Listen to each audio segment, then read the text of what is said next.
अस्सलाम वालेकुम, welcome back to it's a gold hunter. अच्छा, ये गोल्ड का वीकली एनालिसिस होगा नेक्स्ट वीक का, फ्रॉम 2 to 6 Feb 2026। सो ये अभी मेरे पास वीकली टाइम फ्रेम ओपन है। अच्छा, एनालिसिस को स्टार्ट करने से पहले अगर आप लोग हमारी व्हाट्सएप कम्युनिटी को ज्वाइन करना चाहते हैं तो उसका लिंक जो है वो टिकटॉक के बायो में मेंशन है।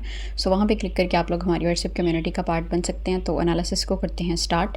अच्छा, वीकली टाइम फ्रेम पे जैसे कि आपको ये कैंडल नज़र आ रही है, ये एक रिजेक्शन कैंडल है और उसका वॉल्यूम भी अगर डाउन साइड पर आप देखते हैं तो प्रीवियस किसी वीक में इतना ज़्यादा वॉल्यूम आपको नहीं देखने को मिलेगा जितना वॉल्यूम ये यहाँ पे आपको देखने को मिल रहा है। स्ट्रॉन्ग सेलिंग भी यहाँ पे। अच्छा, इस पूरी अगर वीकली कैंडल को ओवरऑल अगर आप पिप्स में मेजर करते हैं या इसका स्प्रेड जानने की कोशिश करते हैं तो एक ही वीक के अंदर 9500 प्लस पिप्स जो है ना मूव आई है। और ये सारी मूव 2 डेज़ के अंदर आई है। थर्सडे एंड फ्राइडे में काफ़ी अग्रेसिव सेलिंग मूव देखने को मिली है। डेली टाइम फ्रेम पे अगर मूव करते हैं तो ये वाली जो थर्सडे की कैंडल है ये ऑलमोस्ट 5000 पिप्स जो है यानी कि $500 गोल्ड डाउन साइड पे है। और उसके बाद ये वाली जो कैंडल है ऑलमोस्ट 75,000 पिप्स यानी कि $750 की मूव की है एक ही सिंगल डे में फ्राइडे को। अच्छा, इसमें अब कुछ लोग कह रहे हैं कि ये डंप देखने को मिला है, हमें डंप देखने को मिला है, हर तरफ ये शो हो रहा है। तो ये रिट्रेसमेंट की मूव है, ठीक है। ये कोई इतना, क्योंकि जितना गोल्ड बुलिश साइड पे गया है ना तो उसने ज़्यादा रिट्रेसमेंट करनी थी। तो रिट्रेसमेंट इसमें कोई गलत चीज़ नहीं है, लेकिन ये जो 1-2 दिन में इतनी सारी मूव देना ये थोड़ा अनयूजुअल था। क्योंकि प्रीवियसली भी अगर आप ऑब्जर्व करते हैं ना गोल्ड को तो डेली चार्ट पर अगर आप कैंडल्स को ऑब्जर्व करते हैं तो उनका स्प्रेड कोई इतना ज़्यादा नहीं है। अगर ज़्यादा ही कोई अग्रेसिव बाइंग हमें मोमेंटम देखने को मिल रहा है तो वो ऑलमोस्ट $200 या 230-250 मैक्स इतना देखने को मिल रहा है। बट अगर हम सेलिंग की बात करते हैं तो ये जो इतना सिंगल डे में एक सेल की तरफ मूव थी, फिर वेरी नेक्स्ट डे भी आपको एक 7500 प्लस पिप्स की ऑलमोस्ट ये मूव देखने को मिली। तो ये अनयूजुअल सी बात थी ये। तो इसमें जो है ना सारे जितने भी रिटेलर्स थे या जिनके अकाउंट कैपिटल साइज जिनका लो था तो उनको ये जस्ट लिक्विडेट करने के लिए किया गया था। इधर जो बड़े इन्वेस्टर्स हैं उन्होंने एंड पे करनी बाइंग की है, लेकिन सारे जितने भी रिटेलर्स हैं उनको वॉश आउट करके या उनको पैनिक करके, यानी कि जितने बायर्स यहाँ पे जिन्होंने बाई की हुई थी स्ट्रॉन्ग होल्डिंग के साथ, उनको सबको जो है वो आउट करेंगे मार्केट से और उसके बाद जो है ना ये फर्दर बाइंग मूव को कंटिन्यू करेंगे।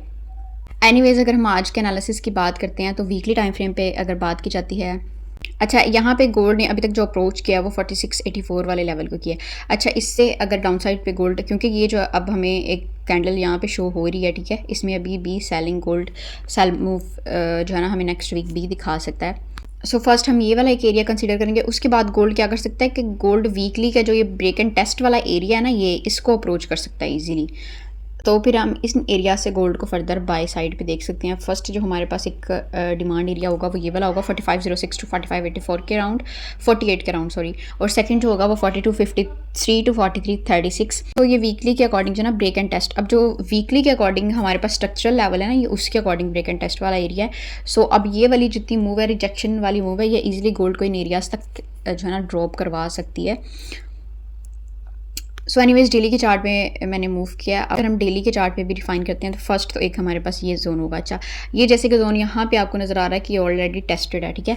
अब इसमें अगर हम माइनर सपोर्ट्स या इससे लॉयर टाइम फ्रेम पे सपोर्ट्स एरिया की बात करते हैं तो फोरिश पे भी जाके इनको देख लेंगे। फर्स्ट जो एक सपोर्ट एरिया होगा वो ये वाला होगा, ठीक है। उसके बाद जो है ऑब्वियसली वीकली और डेली का ये वाला ही होगा। और इसके अकॉर्डिंग भी अगर आप देखते हैं ना तो यहाँ पे हमारे पास एक्सटर्नल ब्रेक ऑफ स्ट्रक्चर था। अब इसको मैं मार्क करती हूँ यहाँ पे। पहले वाला ब्रेक ऑफ स्ट्रक्चर यहाँ पे था, ठीक है, यहाँ पे भी ब्रेक ऑफ स्ट्रक्चर था। उसके बाद ये भी हमें वैलिड रिट्रेसमेंट देखने को मिल रही है, ठीक है। ये डेली के अकॉर्डिंग भी वैलिड रिट्रेसमेंट है। सो उसके बाद जो अभी तक हमारे पास लेटेस्ट एक चल रहा है ब्रेक ऑफ स्ट्रक्चर डेली के अकॉर्डिंग वो ये वाला है, ठीक है। उसके अकॉर्डिंग अब जो है ना गोल्ड स्ट्रक्चर लेवल को ये उसका, फिर ये उसके बाद वीकली का जो स्ट्रक्चर लेवल है और डेली के अकॉर्डिंग ये ब्रेक ऑफ स्ट्रक्चर का जो लास्ट बाइंग होप है वो इसको अप्रोच कर सकता है। सो नेक्स्ट वीक के लिए तो हम इन 2 एरियाज़ को ही देखेंगे। इससे फर्दर डाउन साइड पे भी अगर बात की जाती है कि गोल्ड अगर अपना सेलिंग मोमेंटम कंटिन्यू रखता है तो फिर नेक्स्ट हमारे पास ये वाला एक एरिया हो सकता है कि यहाँ से फिर हम गोल्ड को फर्दर अप साइड पे जाता देख सकते हैं। अच्छा, लेकिन ये वाला जो जोन है ना अगर ये वीकली पे भी मैं जाके दिखाती हूँ, हम वहाँ पे एक हॉरिजेंटल लाइन मार्क करेंगे कि गोल्ड के लिए ये वाला जो एरिया है ना इसको ग्रीन कलर से मार्क करते हैं, इसको वो इजीली ब्रेक नहीं कर सकता, ठीक है। ये काफ़ी ज़्यादा स्ट्रॉन्ग एरिया 4326 वाला, ठीक है। यहाँ पे अगर गोल्ड देखने को मिलता है तो यहाँ से होल्डिंग के लिए बाय की ट्रेड्स को कैप्चर किया जा सकता है, यहाँ से अच्छी लॉन्ग टर्म होल्डिंग के लिए ट्रेड्स मिल सकती हैं।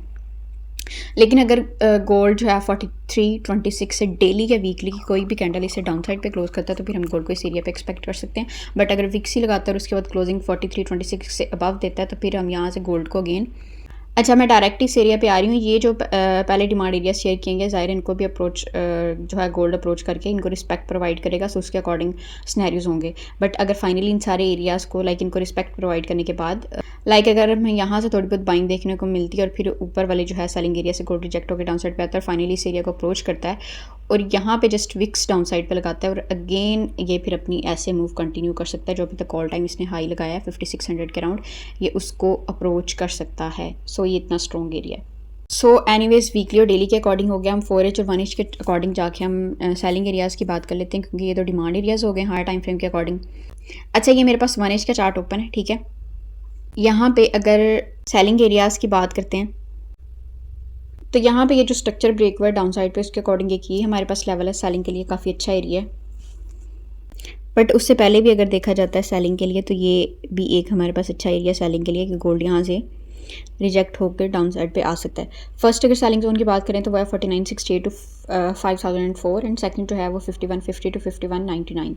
उसके बाद अगर फर्दर ही अपसाइड पे बात की जाती है गोल्ड अगर अप्रोच करता है तो फिर ये वाला एक एरिया होगा नेक्स्ट। फिर यहाँ से गोल्ड को सेल साइड पे देखा जा सकता है 5381 टू 5441।